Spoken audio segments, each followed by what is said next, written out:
You think you make logical decisions with your money, the data suggests otherwise. Let's run the numbers. Consider the attractive offers of credit card rewards, points, or cash back. Most consumers perceive these offers as direct financial benefits. They believe that choosing a reward-heavy card allows them to extract maximum value from their everyday purchasing decisions. However, behavioral economics suggests that these promotions can mask significant long-term costs.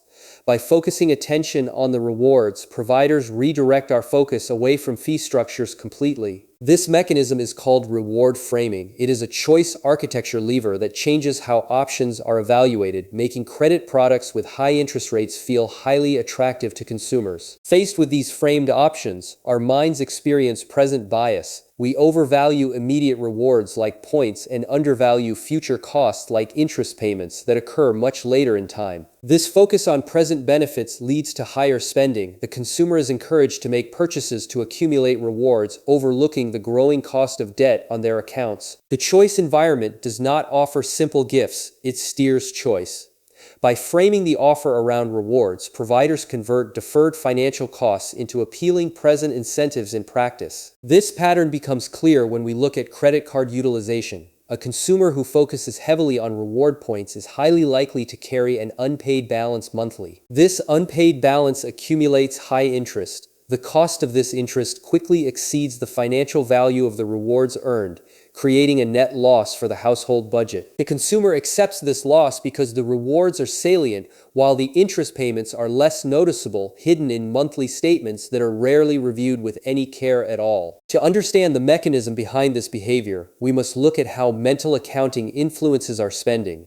We categorize rewards differently from the money we use for payments. We treat rewards as free money. This categorization reduces the psychological pain of spending, making us more willing to buy items we would otherwise avoid under normal conditions. This behavior is consistent with decoupling. When we buy with card rewards, the transaction cost feels separated from our actual cash reserves, reducing our awareness of total expenses. This decoupling effect is highly powerful. It allows consumers to accumulate debt while maintaining the positive feeling that they are making smart, reward-earning decisions in their lives. Another factor is the framing of fee structures. Providers often present annual fees as minor charges, comparing them to daily expenses like a cup of coffee to reduce salience. This framing minimizes the perceived cost. The consumer focuses on the rewards, ignoring the annual fee that is charged automatically to their account near the end of the year. This passive acceptance is common in retail finance. By creating complex reward programs, providers ensure high enrollment while masking the true cost of credit products to average users. This outcome reflects bounded rationality. When choices are complex, we focus on salient details like rewards, neglecting less visible costs like interest and fees on our financial accounts. Now, let us examine the choice environment design. Choice architecture refers to the structure in which options are presented. Providers can influence decisions by adjusting this architecture over time. By highlighting rewards at sign-up, providers create a strong positive association. This association makes the ongoing costs of the product feel acceptable to the consumer during card use. This mechanism is clear in retail promotions. By offering store points, retailers encourage larger purchases.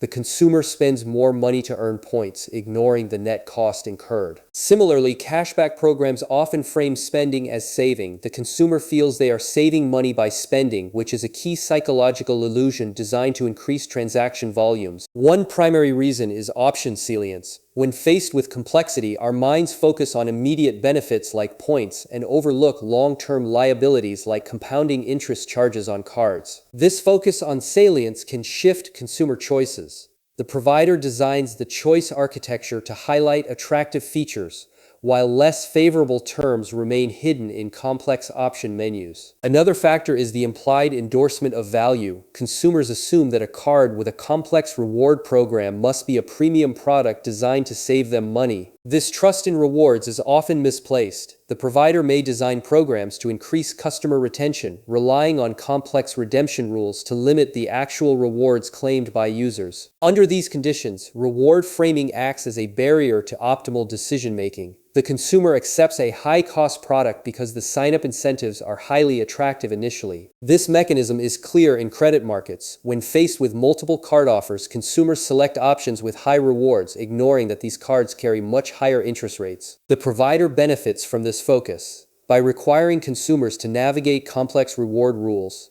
they reduce the likelihood that savers switch to low-interest, low-cost credit products. This pattern highlights the importance of choice design. If alternative options are not structured clearly, consumers are much less likely to make a deliberate, optimal selection in practice. This pattern highlights the difference between opt-in and opt-out structures. In an opt-in system, you must actively choose to participate. In opt-out systems, participation is always the standard default option. Opt-out structures lead to significantly higher participation rates. While this structure is effective for increasing enrollment, it reduces the probability that users choose rates matching their actual needs. This friction is amplified when alternative choices are not presented clearly. If finding information requires multiple digital clicks, consumers are much less likely to explore other settings or account rates. The design of the choice environment can shift behavior without restricting choice.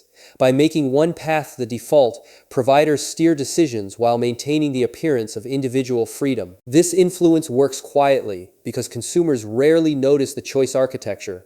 They assume their decision to accept the default was entirely self-directed and personally optimal in the end. To evaluate defaults fairly, we must consider the boundary conditions. Under some specific conditions, default options are highly beneficial, especially when individuals lack any specialized financial knowledge or experience. For these individuals, researching every investment detail would create severe decision fatigue.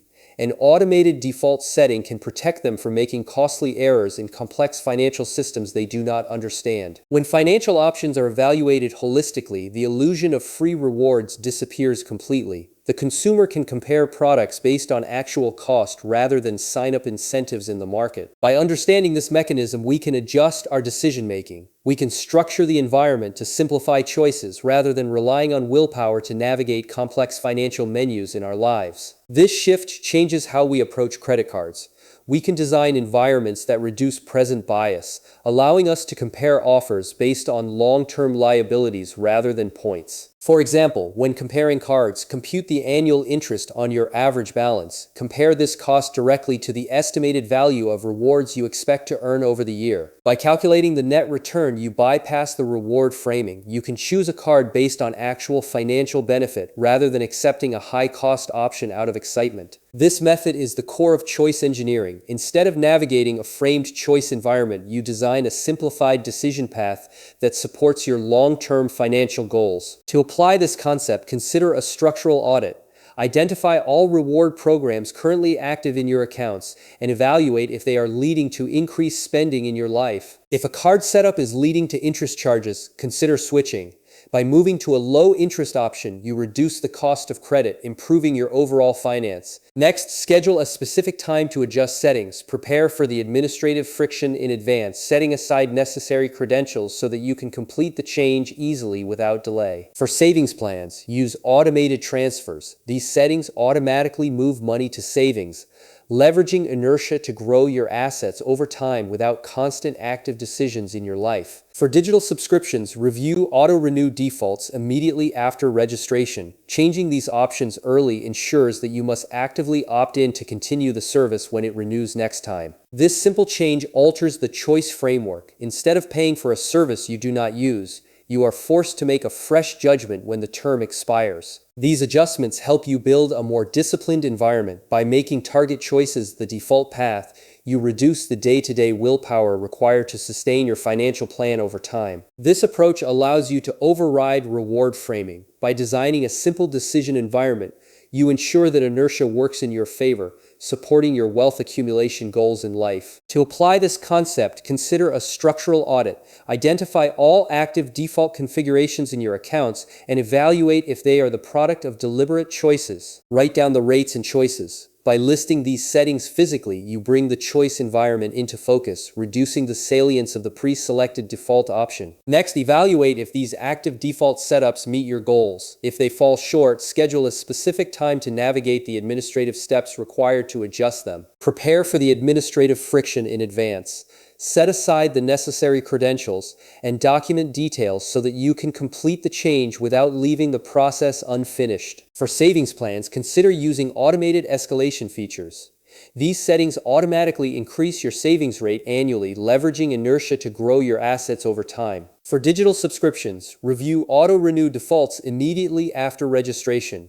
Changing these options early ensures that you must actively opt in to continue the service when it renews. This simple change alters the choice framework. Instead of paying for a service you do not use, you are forced to make a fresh judgment when the term expires. These adjustments help you build a more disciplined environment. By making target choices the default path, you reduce the day-to-day willpower required to sustain your financial plan. The rewards around you are framing structures, not gifts. Inspect the choice architecture. Don't fight your brain, engineer your environment. See you next time.